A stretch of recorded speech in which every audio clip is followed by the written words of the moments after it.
The Adventure of the Stockbroker's Clerk. Shortly after my marriage, I had bought a connection in the Paddington district.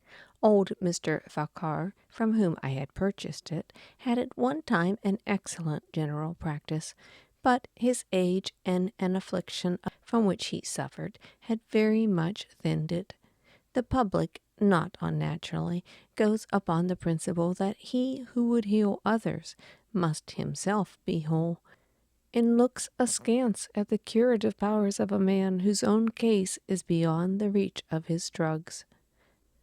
Thus, as my predecessor weakened, his practice declined, until when I purchased it from him it had sunk from 1,200 to little more than 300 a year.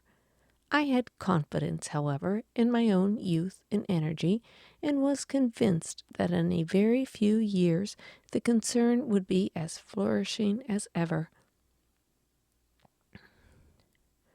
For 3 months after taking over the practice, I was kept very closely at work, and saw very little of my friend Sherlock Holmes, for I was too busy to visit Baker Street, and he seldom went anywhere himself, save upon professional business. I was surprised, therefore, when, one morning in June, as I sat reading the British Medical Journal after breakfast, I heard a ring at the bell, followed by the high, somewhat strident tones of my old companion's voice. "Ah, my dear Watson," he said, striding into the room, "I am very delighted to see you. I trust that Mrs. Watson has entirely recovered from all the little excitement connected with our adventure of the Sign of 4. "Thank you. We are both very well," said I, shaking him warmly by the hand. "And I hope also," he continued, sitting down in the rocking-chair, "that the cares of medical practice have not entirely obliterated the interest which you used to take in our little deductive problems." "On the contrary," I answered, "it was only last night that I was looking over my old notes and classifying some of our past results." "I trust that you don't consider your collection closed?" "Not at all. I should wish nothing better than to have some more of such experiences." "Today, for example?" "Yes, today, if you like." "And as far off as Birmingham?" "Certainly, if you wish it." "And the practice?" "I do my neighbor's when he goes. He is always ready to work off the debt." "Nothing could be better," said Holmes, leaning back in his chair and looking keenly at me from under his half-closed eyelids. "I perceive that you have been unwell lately. Summer colds are always a little trying." "I was confined to the house by a severe chill for 3 days last week. I thought, however, that I had cast off every trace of it." "So you have. You look remarkably healthy." "How, then, did you know of it?" "My dear fellow, you know my methods." "You deduced it, then?" "Certainly." "And from what?" "From your slippers." I glanced down at the new patent leathers which I was wearing. "How on earth—" I began, but Holmes answered my question before it was asked. "Your slippers are new," he said. "You could not have had them more than a few weeks. The soles which you are at this moment presenting to me are slightly scorched. For a moment I thought they might have got wet and been burned in the drying. But near the instep there is a small circular wafer of paper with the shopman's hieroglyphics upon it. Damp would of course have removed this. You have then been sitting with your feet outstretched to the fire, which a man would hardly do even in so wet a June as this, if he were in full health. Like all of Holmes' reasoning, the thing seemed simplicity itself when it was once explained. He read the thought upon my features, and his smile had a tinge of bitterness. "I am afraid that I rather give myself away when I explain," said he. "Results without causes are much more impressive. Are you ready to come to Birmingham, then?" "Certainly. What is the case?" "You shall hear it all in the train. My client is outside in a four-wheeler. Can you come at once?" Just an instant. I scribbled a note to my neighbor, rushed upstairs to explain the matter to my wife, and joined Holmes upon the doorstep. "Your neighbor is a doctor?" said he, nodding at the brass plate. "Yes, he bought a practice, as I did." "An old established one?" "Just the same as mine. Both have been ever since the houses were built." "Ah, then you got hold of the best of the two." "I think I did, but how do you know?" "By the steps, my boy. Yours are worn 3 inches deeper than his. But this gentleman in the cab is my client, Mr. Hall Pycroft. Allow me to introduce you to him. Cabby, whip your horse up, for we have only 30 minutes to catch our train." The man whom I found myself facing was a well-built, fresh-complexioned young fellow with a frank, honest face and a slight, crisp yellow mustache. He wore a very shiny top hat and a neat suit of sober black, which made him look what he was, a smart young city man, the class who have been labeled cockneys, but who give us our crack volunteer regiments, and who turn out more fine athletes and sportsmen than any group of men in these islands. His round, ready face was naturally full of cheeriness, but the corners of his mouth seemed to me to be pulled down in a half-comical distress. It was not, however, until we were all in a first-class carriage and well started upon our journey to Birmingham that I was able to learn what was the trouble which had driven him to Sherlock Holmes.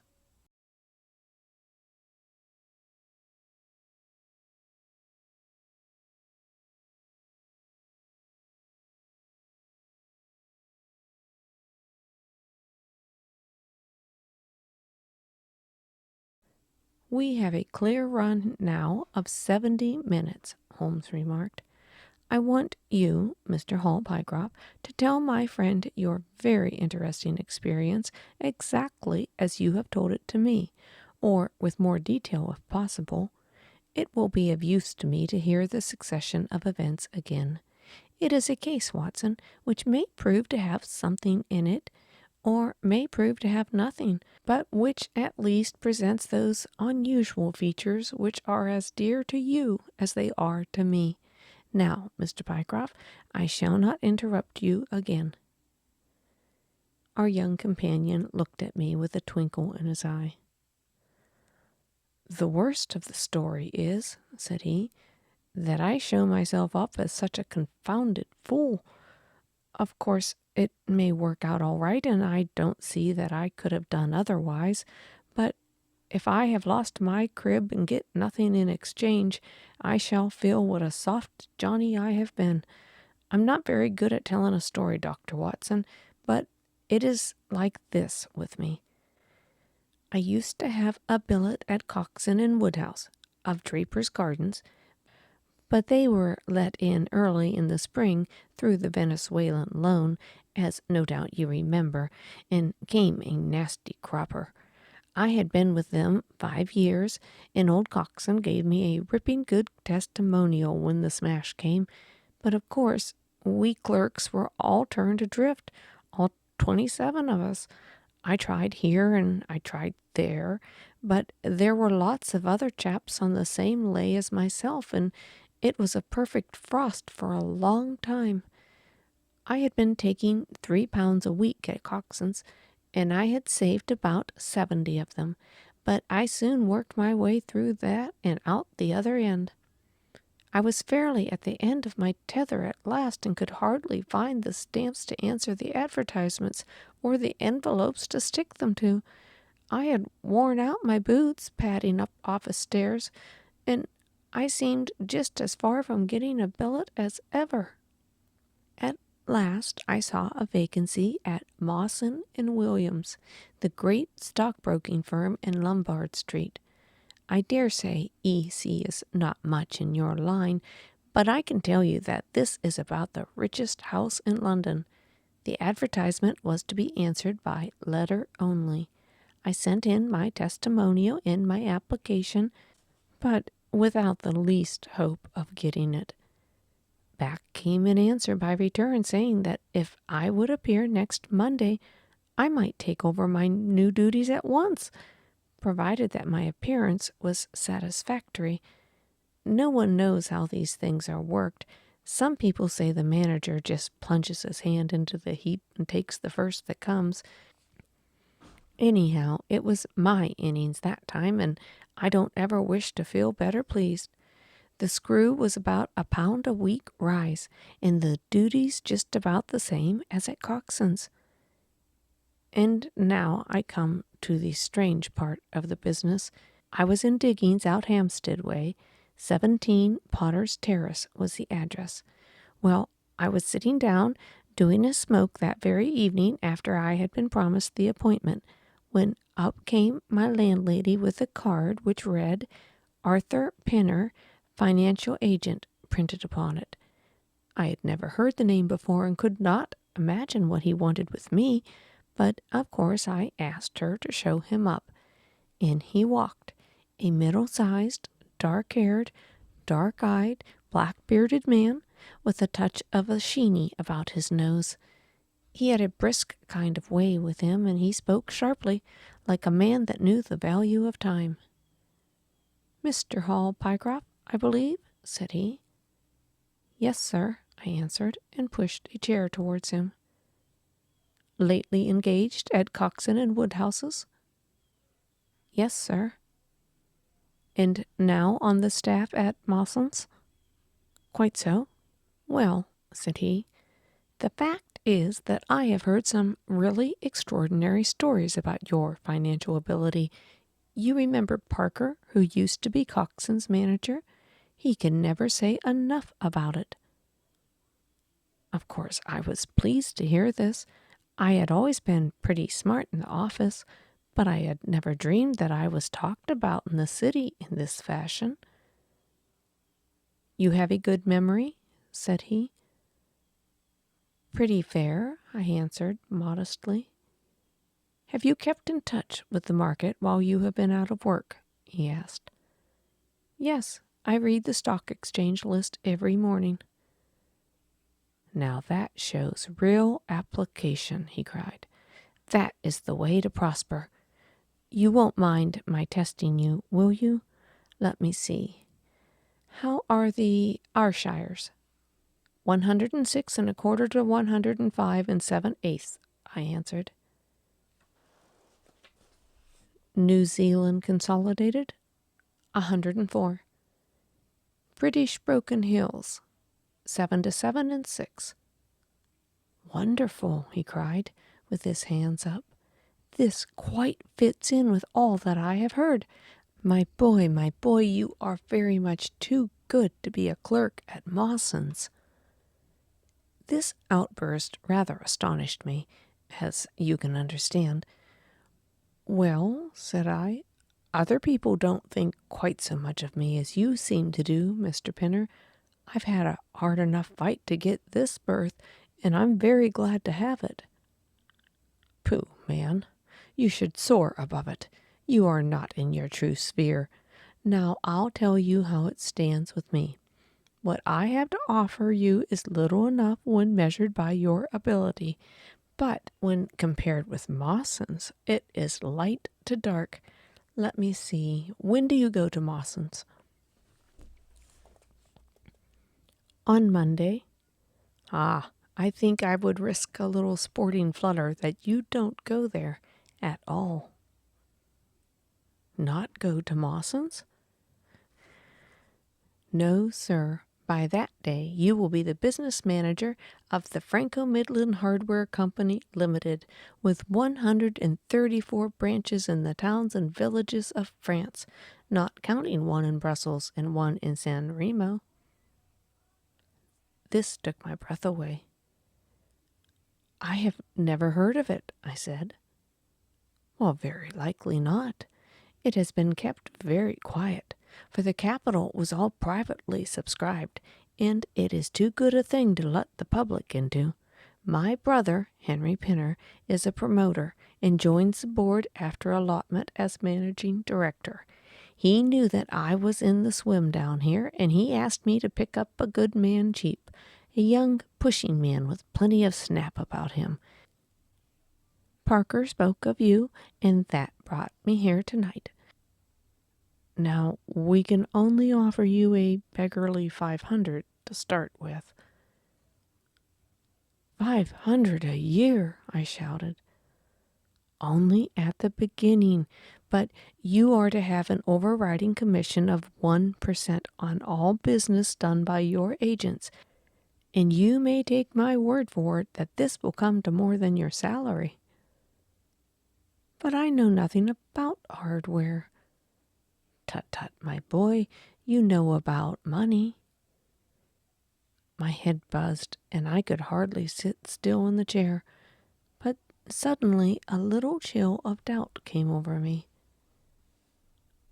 I must be honest with you, said I. Mawson only gives me 200, but Mawson is safe. Now, really, I know so little about your company that... Ah, smart, you're a smart one, he cried, in a kind of ecstasy of delight. You are the very man for us. You are not to be talked over, and quite right, too. Now, here's a note for £100, and if you think that we can do business, you may just slip it into your pocket as an advance upon your salary. That is very handsome, said I. When should I take over my new duties? Be in Birmingham tomorrow at 1, said he. I have a note in my pocket here, which you will take to my brother. You will find him at 126B Corporation Street, where the temporary office of the company is situated. Now, of course, he must confirm your engagement, but between ourselves it will be all right. Really, Mr. Pinner, I hardly know how to express my gratitude, said I. Not at all, my boy. You have only got your deserts. There are one or two small things, mere formalities, which I must arrange with you. You have a bit of paper beside you there? Kindly write upon it. I am perfectly willing to act as business manager to the Franco-Midland Hardware Company Limited at a minimum salary of £500. I did as he asked, and he put the paper in his pocket. There is one other detail, said he. What do you intend to do about Mawson's? I had forgotten all about Mawson's in my joy. I will write and resign, said I. Precisely what I don't want you to do. I had a fight over you with Mawson's manager. I had gone up to ask him about you, and he was very offensive, accused me of coaxing you away from the service of the firm, and all that sort of thing. At last I fairly lost my temper. If you want good men, you should pay them a good price, said I. He would rather have our small price than your big one, said he. Now I'll lay you a fiver, said I, that when he has my offer, you will never so much as hear from him again. Done, said he. We picked him up out of the gutter, and he won't leave us so easily. Those were his very words. The impudent scoundrel, I cried. I've never so much as seen him in my life. Why should I consider him in any way? I shall certainly not write him if you would rather that I didn't. Good. "That's a promise," said he, rising from his chair. "Well, I'm delighted to have got so good a man for my brother. Here is your advance of £100, and here is the letter. Make a note of the address, 126B, Corporation Street, and remember that 1 o'clock tomorrow is your appointment. Good night, and may you have all the fortune that you deserve." That's just about all that passed between us, near as I can remember it. You can imagine, Dr. Watson, how pleased I was at such an extraordinary bit of good fortune. I sat up half the night hugging myself over it, and the next day I was off to Birmingham in a train that would take me in plenty of time for my appointment. I took my things to a hotel in New Street, and then I made my way to the address which had been given me.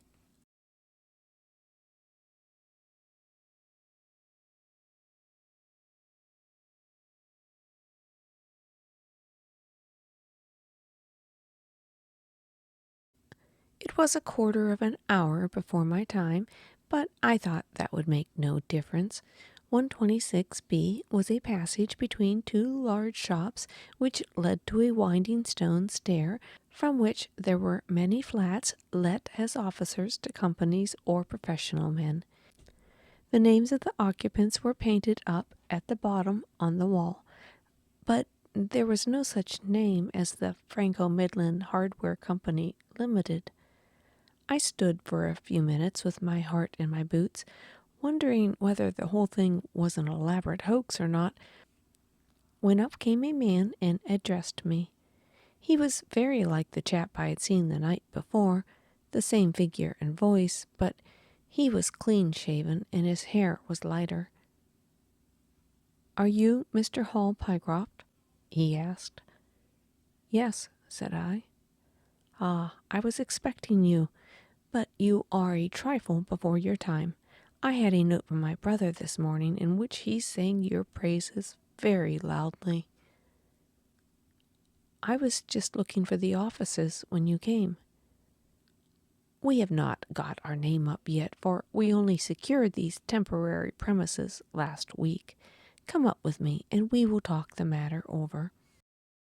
I followed him to the top of a very lofty stair, and there, right under the slates, were a couple of empty and dusty little rooms, uncarpeted and uncurtained, into which he led me. I had thought of a great office with shining tables and rows of clerks, such as I was used to, and I dare say I stared rather straight at the 2 chairs and 1 little table which, with a ledger and a waste-paper basket, made up the whole furniture. "Don't be disheartened, Mr. Pycroft," said my new acquaintance, seeing the length of my face. "Rome was not built in a day, and we have lots of money at our backs, though we don't cut much dash yet in offices. Pray sit down, and let me have your letter." I gave it to him, and he read it over very carefully. "You seem to have made a vast impression upon my brother Arthur," said he, "and I know that he is a pretty shrewd judge. He swears by London, you know, and I by Birmingham, but this time I shall follow his advice. Pray consider yourself definitely engaged." "What are my duties?" I asked. "You will eventually manage the great depot in Paris, which will pour a flood of English crockery into the shops of 134 agents in France. The purchase will be completed in a week, and meanwhile you will remain in Birmingham and make yourself useful." "How?" For an answer he took a big red book out of a drawer. "This is a directory of Paris," said he, "with the trades after the names of the people. I want you to take it home with you and mark off all the hardware sellers with their addresses. It would be of the greatest use to me to have them." "Surely there are classified lists," I suggested. "Not reliable ones. Their system is different than ours. Stick at it and let me have the list by Monday at 12. Good day, Mr. Pycroft. If you continue to show zeal and intelligence, you will find the company a good master. I went back to the hotel with the big book under my arm and with very conflicting feelings in my breast. On one hand, I was definitely engaged and had £100 in my pocket. On the other, the look of the offices, the absence of name on the wall, and other points had left a bad impression as to the position of my employers. However, come what might, I had my money, so I settled down to work. All Sunday I was kept hard at work, and yet by Monday I had only got as far as H. I went round to my employer, found him in the same dismantled kind of room, and was told to keep at it until Wednesday, and then come again. On Wednesday it was still unfinished, so I hammered away until Friday, that is, yesterday. Then I brought it round to Mr. Harry Pinner. "Thank you very much," said he. "I fear that I underrated the difficulty of the task. This list will be a very material assistance to me." "It took some time," said I. "And now," said he, "I want you to make a list of the furniture shops, for they all sell crockery." "Very good. And you can come up tomorrow evening at 7 and let me know how you are getting along. Don't overwork yourself. A couple of hours at Day's music hall in the evening would do you no harm after all your labor." He laughed as he spoke, and I saw with a thrill that his second tooth upon the left-hand side had been very badly stuffed with gold. Sherlock Holmes rubbed his hands with delight, and I stared in astonishment at our client. "You may well look surprised, Dr. Watson, but it is this way," said he. "When I was speaking to the other chap in London at the time that he laughed at my not going to Mawson's, I happened to notice that his tooth was stuffed in this very identical fashion. The glint of the gold in each case caught my eye. When I put that with the voice and the figure being the same, and only those things altered which might be changed by a razor or a wig, I could not doubt that it was the same man. Of course, you expect two brothers to be alike, but not that they should have the same tooth stuffed in the same way." He bowed me out, and I found myself in the street, hardly knowing whether I was on my head or on my heels. Back I went to my hotel, put my head in a basin of cold water, and tried to think it out. Why had he sent me from London to Birmingham? Why had he got there before me? Why had he written a letter from himself to himself? It was altogether too much for me, and I could make no sense of it. And then suddenly it struck me that what was dark to me might be very light to Mr. Sherlock Holmes. I had just time to get to town by the night train to see him this morning, and to bring you both back with me to Birmingham." There was a pause after the stockbroker's clerk had concluded his surprising experience. Then Sherlock Holmes cocked his eye at me, leaning back on the cushions with a pleased and yet critical face, like a connoisseur who has just taken his first sip of a vintage wine. "Rather fine, Watson, is it not?" said he.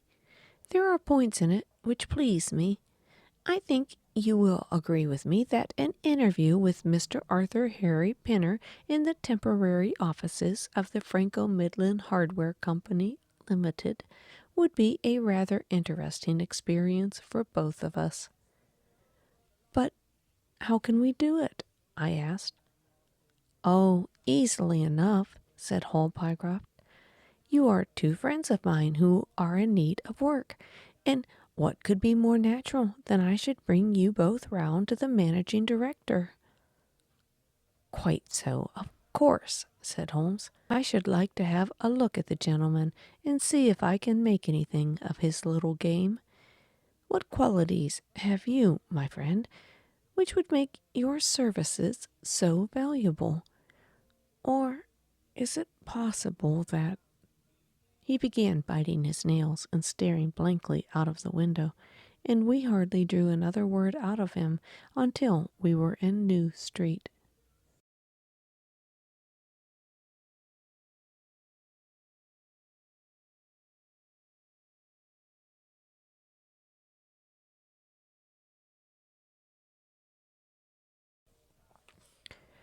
At 7 o'clock that evening, we were walking, the three of us, down Corporation Street to the company's offices.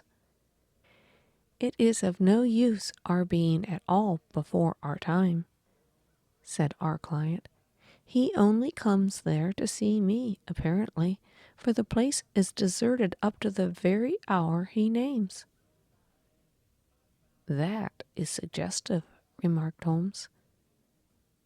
"By Jove, I told you so," cried the clerk. "That's he, walking ahead of us there." He pointed to a smallish, blond, well-dressed man who was bustling along the other side of the road. As we watched him, he looked across at a boy who was bawling out the latest edition of the evening paper, and running over among the cabs and buses, he sought one from him. Then, clutching it in his hand, he vanished through a doorway. "There he goes," cried Hall Pycroft. "Those are the company's offices into which he has gone. Come with me, and I'll fix it up as easily as possible." Following his lead, we ascended 5 stories until we found ourselves outside a half-open door at which our client tapped. A voice within bade us come in, and we entered a bare, unfurnished room such as Hall Pycroft had described. At the single table sat the man whom we had seen in the street, with his evening paper spread out in front of him, and as he looked up at us it seemed to me that I had never looked upon a face which bore such marks of grief, and of something beyond grief, of a horror such as comes to few men in a lifetime. His brow glistened with perspiration, his cheeks were a dull dead white of a fish's belly, his eyes were wild and staring. He looked at his clerk as though he failed to recognize him, and I could see, by the astonishment depicted upon our conductor's face, that this was by no means the usual appearance of his employer. "You look ill, Mr. Pinner," he exclaimed. "Yes, I am not very well," answered the other, making obvious efforts to pull himself together and licking his dry lips before he spoke. "Who are these gentlemen whom you have brought with you?" "One is Mr. Harris of Bermondsey. The other is Mr. Price of this town," said our clerk glibly. "They are friends of mine and gentlemen of experience, but they have been out of a place for some time, and they hope that perhaps you might find an opening for them in the company's employment." Very possibly," cried Mr. Pinner with a ghastly smile. "Yes, I have no doubt that we should be able to do something for you. What is your particular line, Mr. Harris?" "I am an accountant," said Holmes. "Ah, yes, we shall want something of the sort. Mr. Price?" "A clerk," said I. "I have every hope the company may accommodate you. I will let you know about it as soon as we come to any conclusion. And now I beg that you will go. For God's sake, leave me alone." These last words shot out of him, as though the constraint which he was evidently setting upon himself had suddenly and utterly burst asunder. Holmes and I glanced at each other, and Hall Pycroft took a step towards the table. "You forget, Mr. Pinner, that I am here by appointment to receive some directions from you." "Certainly, Mr. Pycroft, certainly," the other answered in a calmer tone. "You may wait here a moment, and there is no reason why your friends should not wait with you. I will be entirely at your service in 3 minutes, if I may trespass upon your patience so far." He rose with a very courteous air, and bowing to us, he passed through a door at the further end of the room, which he closed behind him. "What now?" whispered Holmes. "Is he giving us the slip?" "Impossible," answered Pycroft. "Why so?" "That door leads into an inner room." "There is no exit?" "None." "Is it furnished?" "It was empty yesterday." "Then what on earth can he be doing?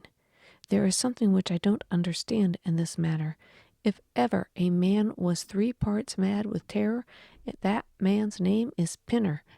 And what could have put the shivers on him?" "He suspects that we are detectives," I suggested. "That's it," said Pycroft. Holmes shook his head. "He did not turn pale. He was pale when we entered the room," said he. "It is just possible that—" His words were interrupted by a sharp rat-tat from the direction of the inner door. "What the deuce is he knocking at his own door for?" cried the clerk. Again and much louder came the rat-tat-tat. We all gazed expectantly at the closed door. Glancing at Holmes, I saw his face turn rigid. He leaned forward in intense excitement. Then suddenly came a low, gurgling, gargling sound and a brisk drumming upon woodwork. Holmes sprang frantically across the room and pushed at the door. It was fastened on the inner side. Following his example, we threw ourselves upon it with all our weight. One hinge snapped, then the other, and down came the door with a crash. Rushing over, we found ourselves in the inner room. It was empty. But it was only for a moment that we were at fault. At one corner, the corner nearest the room which we had left, there was a second door. Holmes sprang to it and pulled it open. A coat and waistcoat were lying on the floor, and from a hook behind the door, with his own braces round his neck, was hanging the managing director of the Franco Midland Hardware Company. In an instant I had caught him round the waist and held him up, while Holmes and Pycroft untied the elastic bands which had disappeared between the creases of skin.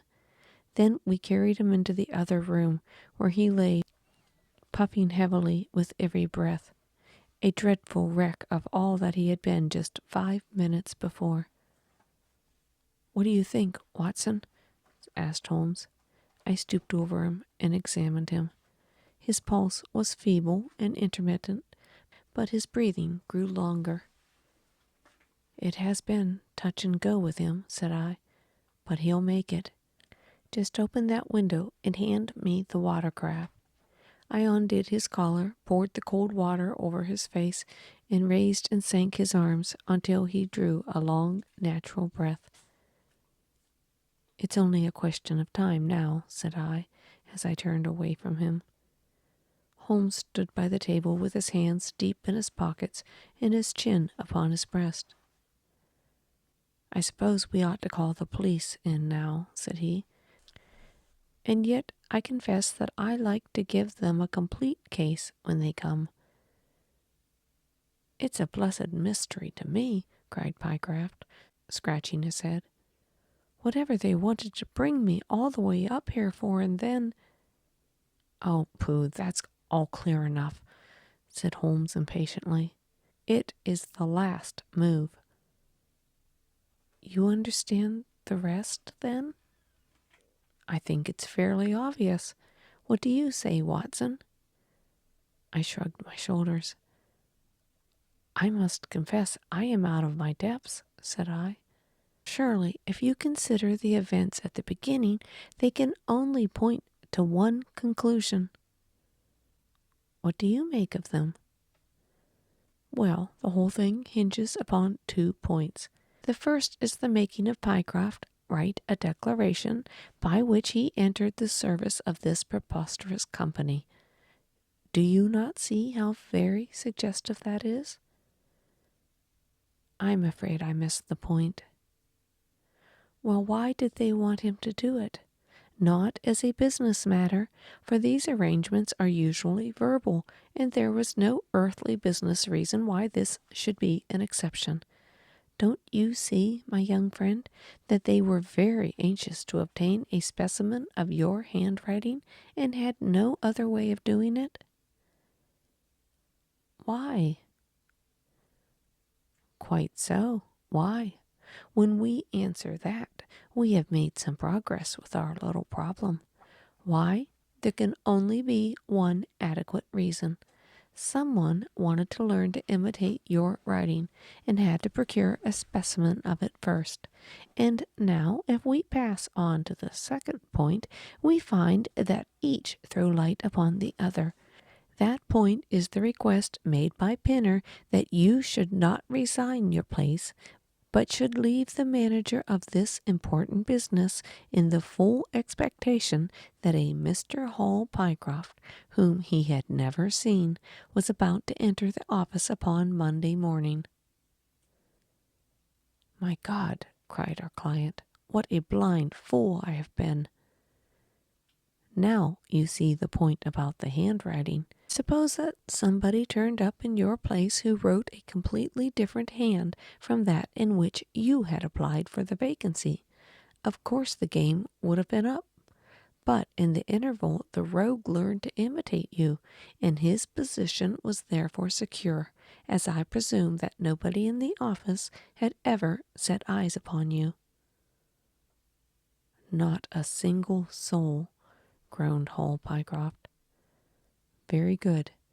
Of course, it was of the utmost importance to prevent you from thinking better of it, and also to keep you from coming into contact with anyone who might tell you that your double was at work in Mawson's office. Therefore, they gave you a handsome advance on your salary and ran you off to the Midlands, where they gave you enough work to do to prevent you from going to London, where you might have burst their little game. That is all plain enough. But why should this man pretend to be his own brother? Well, that is pretty clear also. There are evidently only two of them in it. The other is impersonating you at the office.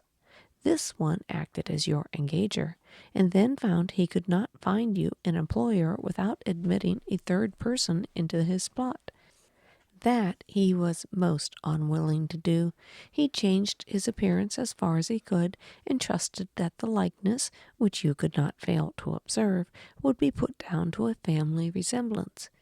But for the happy chance of the gold stuffing, your suspicions would probably never have been aroused. Hall Pycroft shook his clenched hands in the air. Good Lord, he cried. While I have been fooled in this way, what has the other Hall Pycroft been doing at Mawson's? What shall we do, Mr. Holmes? Tell me, what do we do?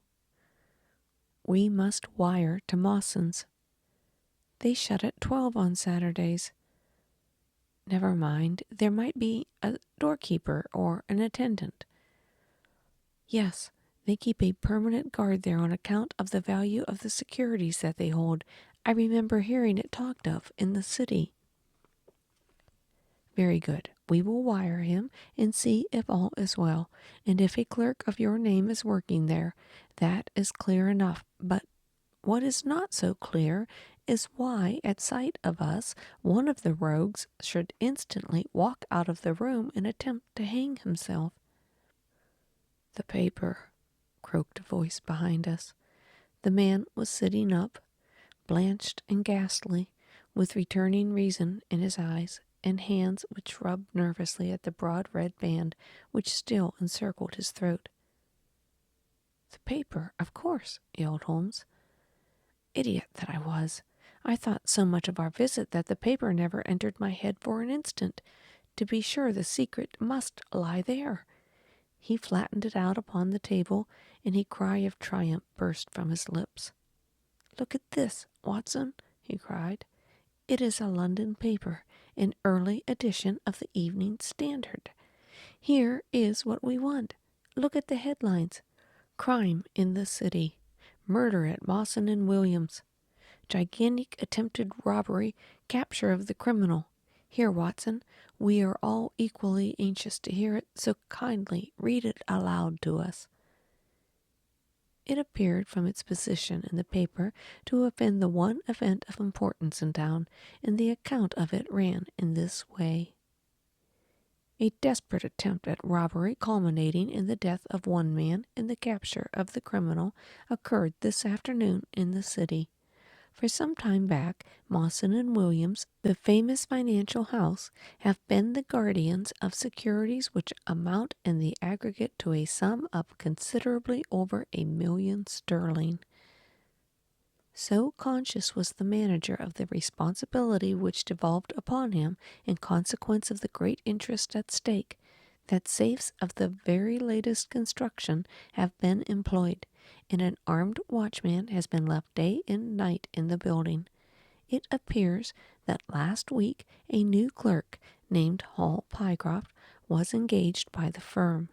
This person appears to have been none other than Beddington, the famous forger and cracksman, who, with his brother, has only recently emerged from a 5-year spell of penal servitude. By some means, which are not yet clear, he succeeded in winning, under a false name, this official position in the office, which he utilized in order to obtain moldings of various locks, and a thorough knowledge of the position of the strong room and the safes. It is customary at Mawson's for the clerks to leave at midday on Saturday. Sergeant Tucson, of the city police, was somewhat surprised, therefore, to see a gentleman with a carpet-bag come down the steps at 20 minutes past 1. His suspicions being aroused, the sergeant followed the man, and, with the aid of Constable Pollock, succeeded, after a most desperate resistance, in arresting him. It was at once clear that a daring and gigantic robbery had been committed. Nearly £100,000 worth of American railway bonds, with a large amount of scrip and other mines and companies, were discovered in the bag. On examining the premises, the body of the unfortunate watchman was found doubled up and thrust into the largest of the safes, where it would have not been discovered until Monday morning, had it not been for the prompt action of Sergeant Tucson. The man's skull had been shattered by a blow from a poker delivered from behind. There could be no doubt that Beddington had obtained entrance by pretending that he had left something behind him, and having murdered the watchman, rapidly rifled the large safe, and then made off with his booty. His brother, who usually works with him, has not appeared in this job, so far as can at present be ascertained, although the police are making energetic inquiries as to his whereabouts. "Well, we may save the police some little trouble in that direction," said Holmes, glancing at the haggard figure huddled up by the window. "Human nature is a strange mixture, Watson. You can see that even a villain and a murderer can inspire such affection that his brother turns to self-harm when he learns of the other's danger. However, we have no choice as to our action. The doctor and I will remain on guard, Mr. Pycroft, if you will have the kindness to step out for the police."